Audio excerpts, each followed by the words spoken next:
Hello, welcome to today's podcast of The Weapons of War. As usual, I'm your host, Eden Chonde. This is our final part on parenting, the series I started a couple of weeks ago. I want to recap the article that kicked us off in this direction, which was your child doesn't have special needs, they are just naughty. Once our insistence on explaining away bad behavior with a diagnosis has trapped unruly children in a culture of excuses. Our insistence on explaining away bad behavior with a diagnosis has trapped unruly children in a culture of excuses. That's an article that appeared in the Telegraph in June. The author is talking about that indeed there are some children that need special education needs, but so many unruly children have also been diagnosed or have also been treated as if they have special needs. Yet, actually, all that is required for them to straighten up to become a students and a children is simply discipline. And again, continuing with the recap, I talked about how we got here. I think how we got here, one of the reasons I think is because of overfeeding on stories like mental health, this mental health, that. For example, we looked at this headline in the New Vision that 14 million Ugandans mentally sick.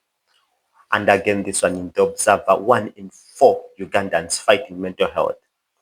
In the Monitor, 30% Ugandans have mental disorders. When you feed so much on such headlines, how do you think you're going to react to life in general? And even the UN came in and said 1 in 7 10 to 19-year-olds live with a diagnosed mental disorder. If you keep reading disorder this, disorder that, how do you think you're going to react to life?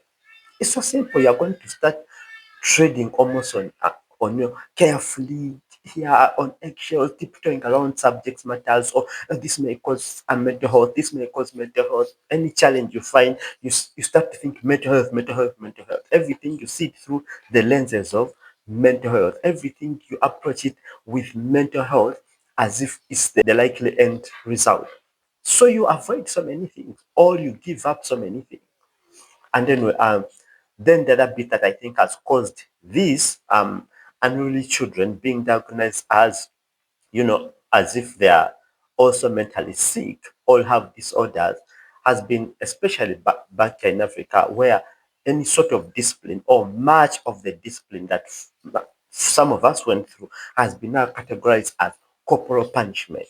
So no touching to them, don't touch to them, how you speak to them, how you behave, how you do, everything now can cause them what? Mental health, corporal punishment, corporal. And again, I talked about that. These are just word plays. People come up and name something, give something an ugly name or catchphrase, and then they name some weird lifestyle, some cool name. Now they come up with the forms of discipline that some of us went through that have brought you and I up to be the kind of citizens that we are. And then they call them couple, much of it. And then they come in with things like Planned Parenthood. But Planned Parenthood, what are the results of Planned Parenthood? When they come in with that place like Build Back Better, what are the results of Build Back Better? But many of us usually stop at the catchphrases. If it sounds good, that it must be good, and it also depends on who is pushing it. We believe so much in these organizations and entities and so-called experts that when they come up and say Planned Parenthood, all think, yeah, it's nice. You can't even oppose it. If you oppose Planned Parenthood, you're almost as if you are for unplanned parenthood, which is irresponsible. But the gist of this should always be in the results. If they say corporal punishments are bad, okay, they are bad. Okay, what are they advocating for? And then when you look at what they're advocating for, they come in with things like positive parenting. How can you even say positive parenting is bad? Are you for negative parenting? But don't so much go with word plays and catchphrases that they keep cooking up. Go with the results. If they say positive parenting is the way to go, what are the results of that positive parenting? Okay, we looked at the results of some of it here that in the previous episode. That in the US, this was in 2025. Research showed that 77% of the Gen Zs in the workplaces admitted to bringing a parent to a job interview. 53% parents spoke with the hiring manager on behalf of their children. 73% parents helped complete work assignments for their children. 45% regularly have a parent talk to their current manager. Those are the results of positive parenting from the countries that went ahead of us. Is that what we want for our children? Because we are tiptoeing around the subject of disciplining children and the forms of disciplining children that we knew worked here now have been all categorized as corporal, corporal, corporal, corporal. So don't touch children, don't do this. You see, but these are the results that we are going to get if we continue down this road of hands-off parenting. Because whenever they push this subject, the parents become more and more, hands-off. And what has happened when the parents have become hands-off without being tough on their children, without speaking to their children, correcting them? What have been the results? The results have been such that these guys that are calling or that have led to the parents being hands-off or Bluetooth parenting, as I call it, for them they have swooped in, they have moved in. Like I said, they moved in like a SWAT team and have taken over our children, the kind of books they are putting in our children's schools. We read about what happened in Florida, where they banned about 300 books from their schools because they are almost indoctrinating children into certain lifestyles. And I've also told you that these people that push these agendas of positive parenting are the same that push these transgender ideologies onto our children. So you find a child is mutilated or cut a flesh from one part of the body so that they make them body organs. Their original body organs are chopped off. So, for example, if a boy comes and says for them they feel like a girl, they just chop off their manhood off. If a girl comes and says for them they feel their boys, they chop off your breast, they chop flesh from whether they can find it, your butt, your arm, and then they try to make you a male reproductive organ. And that's how they are changing sexes of children. And they say that a child can undergo this permanent life altering surgery without even informing their parents. So you see that as they push parents to be hands off, as they tell parents to be hands off because everything now is couple, couple, couple, couple. And they push positive parenting, don't touch a child, how you speak to them. Then everything brings pressure. You cause them mental health. For them, they get in there. So these have been the results from the US. If we want the result of this kind of results of the Gen Zs I've just read, well, that's what we are going to have. And again, I also alluded to the fact that these people who are pushing this positive parenting to us are people that cannot even define who a woman is. There's a major news story happening in the US today that the women who are leading the Women National Basketball League cannot even define who a woman is. So they can't define who, because the subject matter is that men or people who are born male should not participate in the Women's National Basketball League. But the women are no. So who is a woman? They can't define the woman, who a woman is, because there are some transgenders they want to accommodate, they want to be accommodated in the league. So those are the people who are pushing this kind of ideologies that again are pushing positive parenting kind of things, and we fall for them. But today I'm not here just to rant. That was just a recap of where we have been the previous two episodes. Today I want us to look at certain solutions. How should you approach this? What are really the subject matters on the ground? So I bring you some clips that you're going to go through.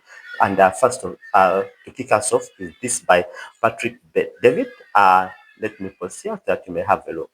Let me give you a couple things here. I remember being 23 years old. I'm running an insurance company. I got out of the Army, and one of my friends and I were running and gunning. I'm broke. I'm making maybe $2,000 a month. I have nothing. I'm in debt $49,000. Just went through an ugly breakup. Nothing's going my way, but I'm working 100 hours a week. And one day, one of the guys I was working with, he was a phenomenal salesperson, charming, charismatic, spoke multiple languages. Clients loved him. But one day we go to have lunch at his house, and his mother's there cooking for us. And she starts asking me a question. She says, as hard as you're working, Patrick, aren't you worried about having a heart attack? I said, I'm sorry. Aren't you worried about having a heart attack? I said, I'm 24, 25 years old. What a heart attack? She says, I think you guys are working too hard. I'm worried about my baby boy having a heart attack the way you guys are working. Why do you work so hard? And I'm like, can I respectfully ask you a question? Yes. Do you think there's benefits of you putting this fear of a future heart attack in your 24, 25-year-old son? Yeah, because it's what happens. All the people that work so hard have heart attack. The guy whom I love, who is super talented, super capable, he was so much fun to be around from a young age, thought he was going to die from a heart attack from working too hard. You know what happened eventually to him? He quits. If he stayed with me, he'd be making $2-3 million a year income right now. But he convinced himself that life was about avoiding suffering because he read this book, this philosophy book that I was reading that he picked up. First sentence says, the key to life is to avoid suffering. And that's what caused him to not want to go through the hard times. When you think about stress, there's 4 different types of stress. Gen Zers, this applies to everybody else, but I'm going to specifically talk to Gen Zers. Let me break down the 4 different types of stress. There's one that's real stress. You know what real stress is? The generation that went through the Great Depression. That's real stress. Let's take this bread in 4, mom, dad, son, daughter. Enjoy. That's all we got. We ain't got no heater. It's freezing. That's stress. Stress is you're in war. You're getting shot at. Stress is you're living in an environment. Mom and dad died at a young age. All that's stress. And there's a lot of stress. Stress is you are fully healthy, you and your wife, you guys have a kid, you decide to name your son Nick. Your last name is Vujicic. Your son is named Nick Vujicic. He's born without limbs, no arms, no legs. He writes a book and you go speak around the world. Your son is born without limbs. No one in your family is ever born this way. But somehow, some way, 1 in a million case something like this happens. You have to raise this kid. First time I met him in Woodland Hills, California, some 17 years ago. I said, how was your father with you? He said, never felt sorry for me. Made me find a way. He has no arms, no legs. Find a way to brush my own teeth. I had to learn how to swim. They did a doc. He's got billions of views online. He said, my father never ever felt so. I said, has your dad ever written a book? His father wrote a book on parenting. That is stressful. And the father still didn't feel that. There is real stress. Then there is imaginary stress, which is what? Oh my God, what if this happens? What if that happens? What if this happens? You're causing it. But it's imaginary stress, right? That's anxiety, panic, and all the stuff that you're going through. Then the other kind of stress is exaggerated stress. You are going through something, but it's a 3. You make it a 9. You are going through an issue. It is bad. I mean, you went through a breakup. It's bad. It's painful. It hurts. But it ain't the end of the world. It's a breakup. She broke your heart. He broke your heart. We all go through it. Trust me. You had a job. Somebody got a promotion over you. It happens. It ain't a 9. It's a 4. It's a 3.5 at best. But it's exaggerated. Oh my God, let me tell you, go make a video. It's a horrible end of the world. That's exaggerated, right? You're making it bigger. And last but not least, the kind of stress is influence. This is the one why I told you the story about the kid with a heart attack. The mother who loves his child, she was so sweet. She was amazing. She was a great cook. She didn't know she was doing this. Her parents probably did it to her. She influenced her son to be afraid of a heart attack at 23, 24 years old. News today can influence you to have anxiety and stress and be burned out. TikTok can do that. Social media can do that. Your parents can do that. Your teachers can do that. Co-workers can do that. That's the influence part. So when you're going through whatever you're talking about, that life is so incredibly challenging, how much of it is real stress? You went through describing what some life situation to describe to us really what causes certain of these fears and what people call mental this, mental this, mental that. It took us through what real stress is. And it's not that stress is not there. It's not that mental health is not there. Mental health is there. Okay. But what has happened with that subject matter of mental health is such that we have moved from one trench of the road, went all across the road and fallen into the other, trench on the opposite end. Because between the two trenches, there is the road. But we moved from a place where I want talking about the important subject of mental health, and then we moved the other side where now everything's about mental health, mental health. Both sides are not right. Not talking about it is wrong, but over talking about it and turning everything into mental health is also wrong. The middle ground is, we need to find the middle ground where it's not exaggerated and blown out of proportion, that people are almost incapacitated from doing anything because it will cause what? Mental health. And one of those things that people are almost stopping doing that, displaying their children. But he talks about here the true what he calls real mental health issues, real challenges of life, you know, not these made up, life issues. He talked about how he was 23 running an insurance company and he was just out of the army and then he was broke. He had a debt of 49, $1,000 and had just gone through a breakup, working about 100 hours a week. Most people work about 40 hours a week. Those who work 8 to 5, those are 40 hours a week. He was working 100. Of course, those are in self-employment, work even more. So the thing is that he was talking about a situation where he was really, really, really, really under pressure, but he persevered through it. And he talks about his friend. Now we are talking about the various types of things that people talk about that bring mental health. He talked about this friend of his that he was working with that, was a good salesperson, but was being fed on heart attack, this heart attack, this heart attack, this. The mother, man, the way you work, the way you're working, won't you get a heart attack? Won't you get a heart attack? So when you keep talking these things to people, what happens? The person pulls back. Today, what are we being told? Mental health this, mental health this, mental health this. So any kind of pressure in life, people think, oh, you may get mental health. Now, the mother of Patrick David's friend was telling him, heart attack, heart attack. The guy stopped working, looking for simpler things to do. Now, today we are being told that mental health. So people pull back. But now, who was one in life? A person who persevered through pressure, or the one who feared heart attack, heart attack. His friend read a book on, that stated that the key to life is to avoid suffering.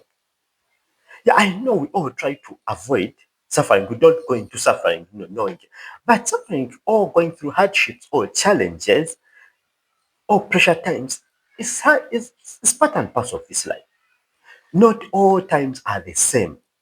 So, for example, this article that I found in the monitor, uh, again on Monday, August 10th, which read that students speak out on school exams.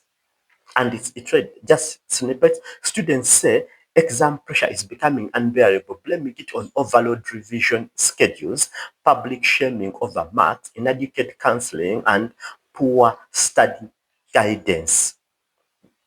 They say that they urge schools to adopt humane academic practices and protect mental health. Again, like I told you, during exam season, teachers often rush to complete the syllabus, packing 12 hours of non-stop coaching into a single day. By 4 p.m., your brain is completely fried. So these students are apparently complaining about the pressure around exams. That exams they are causing out of pressure. They need some time off. They are being piled. But for me, I think the exam pressure is good. It gives the children a taste of the life ahead. You get and I'll tell you a bit of what I told my girl who went through it. She was finishing her, primary. That's perhaps those who are watching from wherever it's called. I think grade 7 or whatever it is, primary to go to secondary school. So she was going through the PLE, season. And for me, I used to tell some parents that for me, the PLE season, unlike so many parents who are looking at grades. Yes, I like the good grades. So, but they are secondary. For me, they are like number two. The first aspect of that season that I love most, and I told a couple of parents I spoke to, was the experience she was gaining from it. That should know that life is not all the same. Life moves in seasons. That she would find some situations in life or parts in life where she will need to apply herself more, where she would need to read more, which will put her more under pressure or which will be more challenging than other aspects of life. And I told her that life is not the same. You can't behave, you're in P7 and you're a candidate going for exams. You can't behave the same way as someone in P2. You can't behave the same way as someone in P4, for whom the exams are years away. For you, exams are months out and then weeks away. So you can't behave the same. It's like a lady. A lady doesn't behave the same when before she conceives. No, without any pregnancy, she behaves differently. When she conceives, she behaves differently. Even at times, even her taste buds change. She even prefers this, some even get into that, some even get into, they take different things to take care of what they want to bring forth, the child. Yeah. So that's the thing, that in life we don't behave all the same. So for me, that was the biggest takeout from the exam pressure that she went through.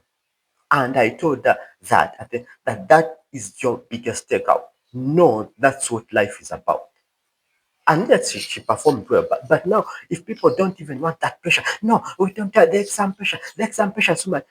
The exam pressure compared to the pressure they are going to face outside, which one is more?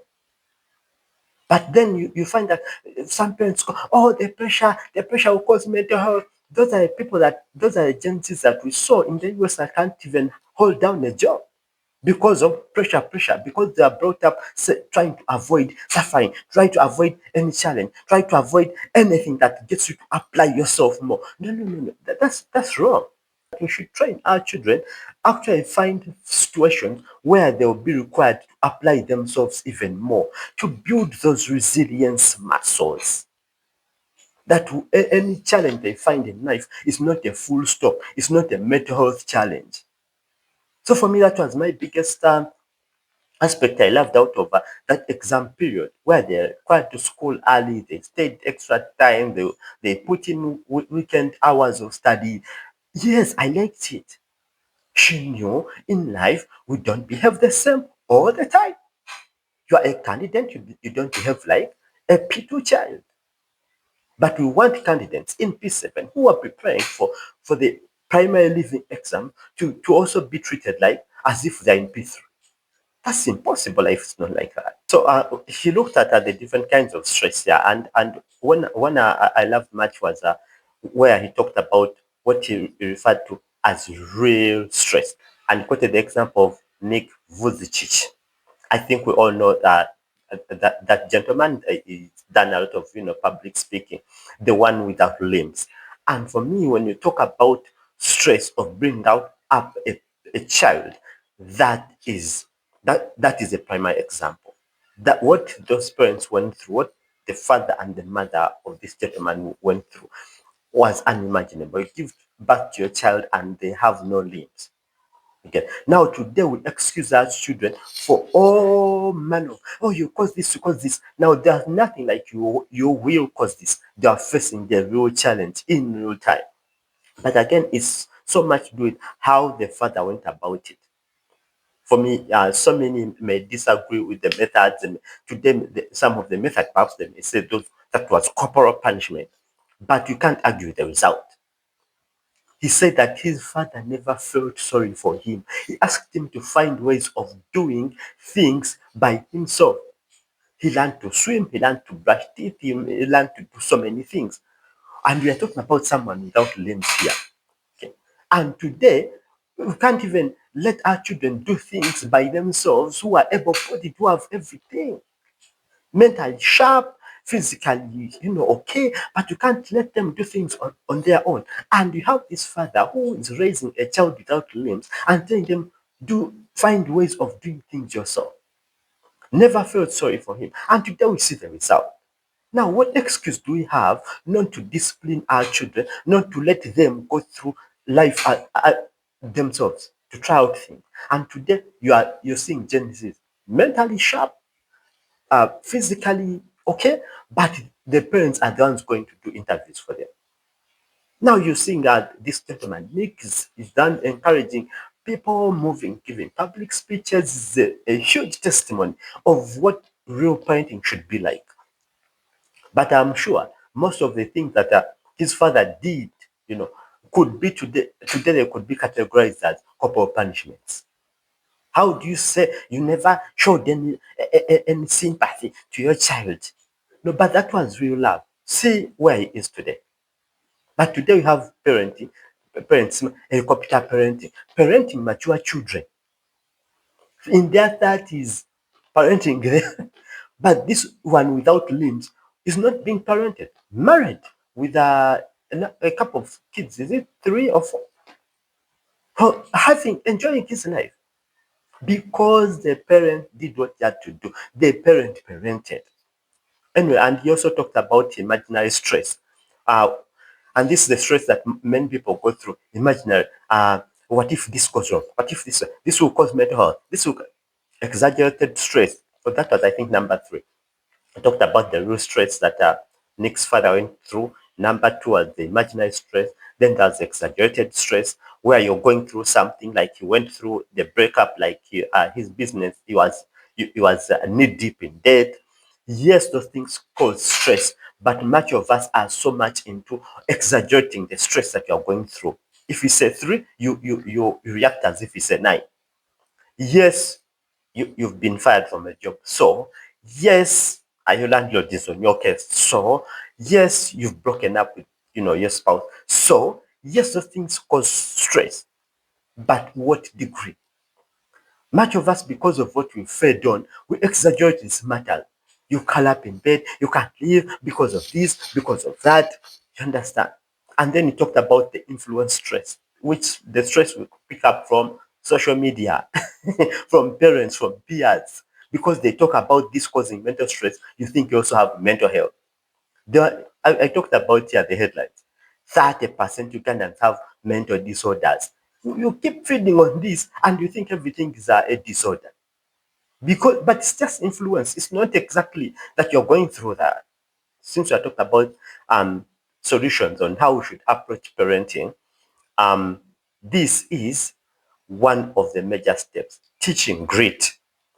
And I read this from the Education Secretary of the UK, Bridget Phillipson. I don't know that she's still, the Education Secretary. She was talking about raising children with grit. She said children to be taught to show some grit as part of government's drive to tackle mental health crisis in schools. How do you teach your child to have some grit? Grit means resilience, to go through challenges. Because today, like that book that Patrick David's friend read, that life is about, avoiding suffering. But life is not like that. So challenges will keep, coming your way, no matter the level you advance to in life. But how do we teach our children to go through such challenges without mental health, without worrying about them, breaking apart? We need to teach them grit early. Some of us are. Education Secretary Bridget Phillipson joins us now. So the headline says, Secretary of State, that we're going to need to teach children some grit. I'm totally and utterly in support, but how the heck are we going to do it? Easy to say, difficult to do. Good morning to you. Hello, good morning. And as you were just saying there, I think we all know that following the pandemic, the impact on our children and young people's mental health was very serious. That's why with the Health Secretary today, I'm announcing up to 1 million more children will be able to access mental health support teams in schools to give them the support that they need. And it is about how we enable young people to cope with life's ups and downs. It can be challenging growing up. A lot can be thrown at you. And it is about that grit, that resilience. It affects adults too. And it's important that we talk about mental health openly, but it's important that we also recognise that life can have its challenges, and for those who need that early support, that's what we're putting in place today. Can you teach grit? I'm not trying to be sarcastic because I think it's a great idea, but I don't know how you teach it, Secretary of State. So the mental health support teams, the trained professionals that deliver interventions around this, there are some techniques, there are some ways of working, well-evidenced interventions, absolutely, that can support young people to manage the world around them. That's only one element of what more we need to do. We know that there's a clear link between mental health and attendance at school, that if you have poor mental health, you're less likely to be at school. And sadly, the longer you stay away, the less likely you are to go back. Well, that jumped out. Listen to this. This is from your article. I said, here we go. A little absence quickly accumulates devastating impact. Pupils missing just 10 days more than their peers have half the odds of achieving good grade GCSEs. That's just 10 days, Secretary of State. It's very significant. Wow. And that's why we've put a lot of effort into recovering after the pandemic as a new government, why we've put a lot of effort into supporting schools and young people on attendance. And I'm delighted that we're really seeing some green shoots. There's a lot more to do, but we've secured 3 million more days at school than was the case in the previous year. So that is a big step forward, a lot more to do, because it has a devastating impact on young people's long-term outcomes if they're regularly not in school. And it has an impact on everyone in the class, because not just those children who aren't there, but then when teachers have to cover material that they've already covered before, there's always, of course, a degree of avoidable absence through illness. But if we can keep to a minimum our children being off school, it's to everyone's benefit, but particularly for those young people for the reasons that you've just set out. So, you won't be surprised to hear I've done a little bit of research, and my listeners might be sitting there thinking, oh, it's all right for her to say that. She's an honours student who went to Oxbridge. She's a supremely successful senior politician. She's head of the Department of Education. So I have to ask, have you ever needed to show grit? Yes, absolutely, both as an adult and as a young person. Tell the listeners a little bit about your start in life, if I might ask, because I have looked it up. No, absolutely. So I grew up in a council street in the northeast of England. My mum brought me up on her own. I never knew my dad. We had our challenges in that it was a tough place to grow up. There was quite a lot of crime. Lots of young people had it far harder than me. I should stress I had a loving and supportive family who valued education, but it wasn't always easy. We didn't always have a lot of money, but that said, it taught me some important lessons about. What did you learn from Mum? She's obviously I hope she's still with us. She's obviously is a very doughty woman. She's probably listening to this morning. I'm nervous already. Then she is a pretty tough character, I'll tell you. I bet. What did you learn from Mum? That to work hard, to find what you enjoy and to really stick at it. And that what I think is so important when I visit schools and speak with young people. I'm off to visit a school this morning that are taking part in this programme to understand the impact it's had. But I think what I learned is that, you can't, a lot can be thrown at you in life. And things don't always work out first time around, but it's how you try and navigate it, how you deal with it, and to persevere even when things can be hard. But I also believe that it's crucial that young people have support around them. I was fortunate, even though my mum brought me up alone, I had grandparents, other family support. That's critical too, and that's why the work that we do as a government is also about supporting families as well as supporting schools, because families are so critical. So from some of us, by virtue of the life that we went through, grit was, you had to develop the grit. If you are thrown into a boys-only boarding school, primary boarding school, about 7, you are in this boarding school with other boys, and a traditional boarding school I'm talking about here, you have to develop grit. Naturally, you have to. Your surrounding gets you to mature and toughen up very fast. But today, because of the lives that our children are living, we have to find ways of developing that grit, because they may not encounter the circumstances that we encountered. Yes, rough as the circumstances were, that today they are called corporal, those circumstances built a certain resilience in us. That today, when people talk about mental health, it's almost alien to you, because the things that are causing people mental health and mental breakdowns, you can easily sail through them. Yes, you acknowledge that there's a challenge here, but you don't break down, because your resilience muscles were built early on. But today we have to build those resilience muscles in our kids. So how would we go about this? For me, here the Education Secretary stressed the drive to teach grit in children and formative years, and talked about it's not akin to teaching stiff upper lip, but providing the space to come forward, Anyway, but I like the entire concept. You get that, unlike a place where you avoid suffering, avoid this, remove this obstacle, do this. You have to create situations where your child has to go through something. So for me, one of the things I often look at when the children are given, projects from school to come and do. Yes, at times I look at the projects, I read through, and I know they can't do this on their own. You are in P1 or P2, and indeed the school also intends that we participate with our children in this. But instead of sitting down and doing everything for them, no, we do. I acknowledge the hard bit, which I can do, and then I do. You also do. Come and also participate. See how it's done, and you get what I'm saying. That even if I'm to 8-year-old assist you in a certain way, I don't do the entire project for you. I want you to also come and be part of this. You get. But also the other bit I talked about, in terms of developing grit, I told you about how for me, I find sports one of those areas that can help a child develop grit. I talked about What I take, how I got a swimming coach for my children. They take them through drills, and they push them at the swimming pool. I don't have even a word there. The entire 100% is with the coach. Whatever he says, passes. If he says, give me 20, reps here, you go for the 20. If he says you're going breaststroke here and then come back, and then you do that. What I'm teaching them, and at times really they really get so tired, they get so worn out. Yes, I want that to push themselves to build some grit when they think they're really worn out. The coach is like, no, no, no, give me 10 more reps, give me 20 more reps. No, you can do it, go through it.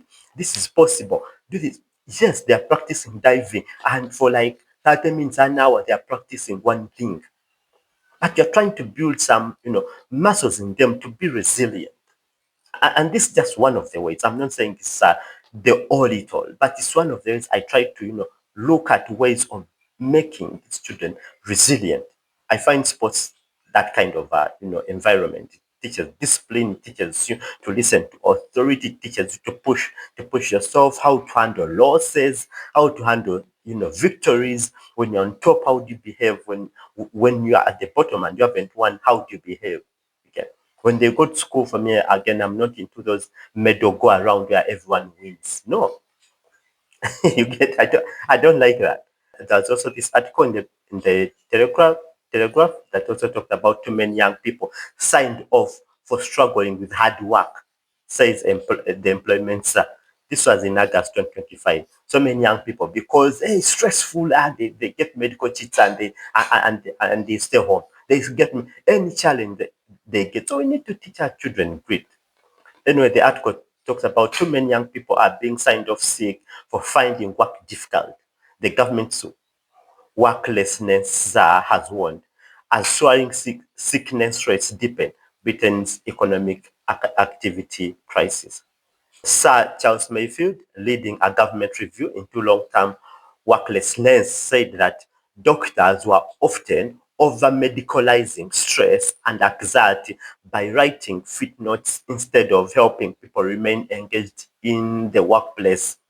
Work can be tough. It's meant to be tough, he said. Sometimes you are meant to find it hard.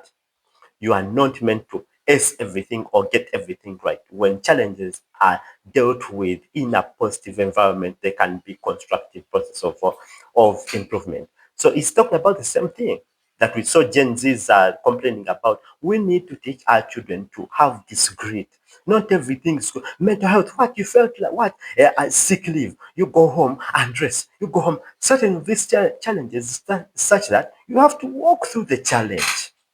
You have to develop these muscles, resilient muscles, to walk through certain challenges and go, get to the other end, even a better person, refined and mentally stable. Not every challenge you go through is going to cause a mental health this, mental health that.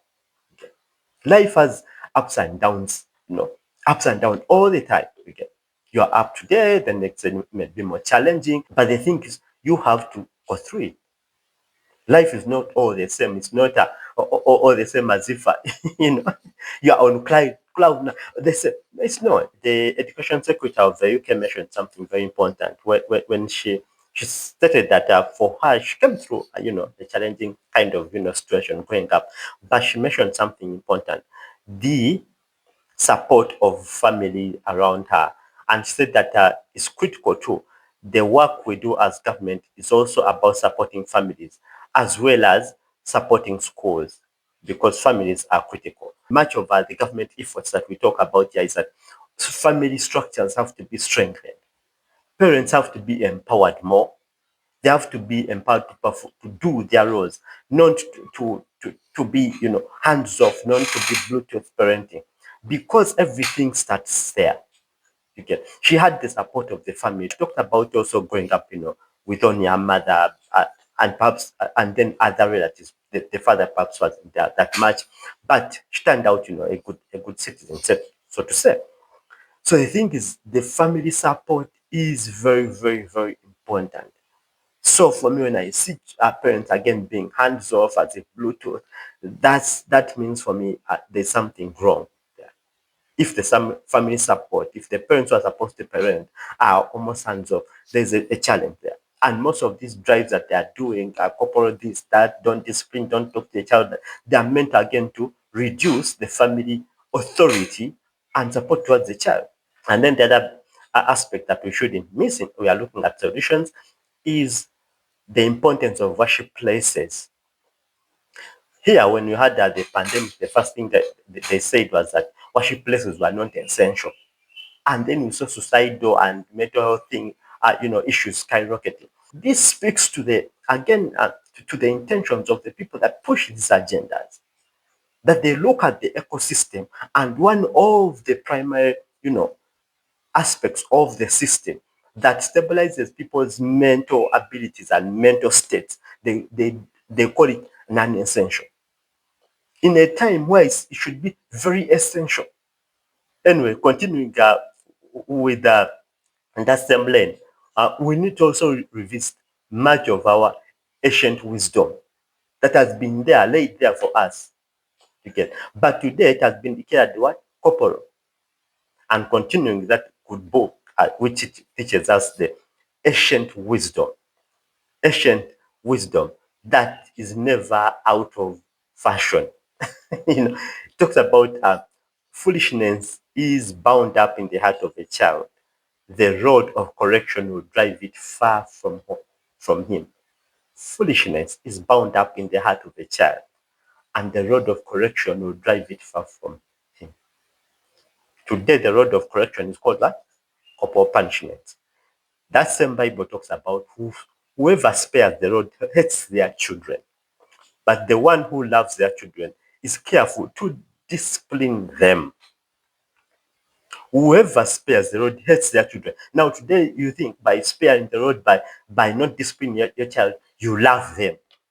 No, it says you hate your children. Now, those who are not disciplining, you hate your children. That's the Bible, not me. And talks about train up a child in the way they should go, and when he is old, he will not depart from it. Train up a child.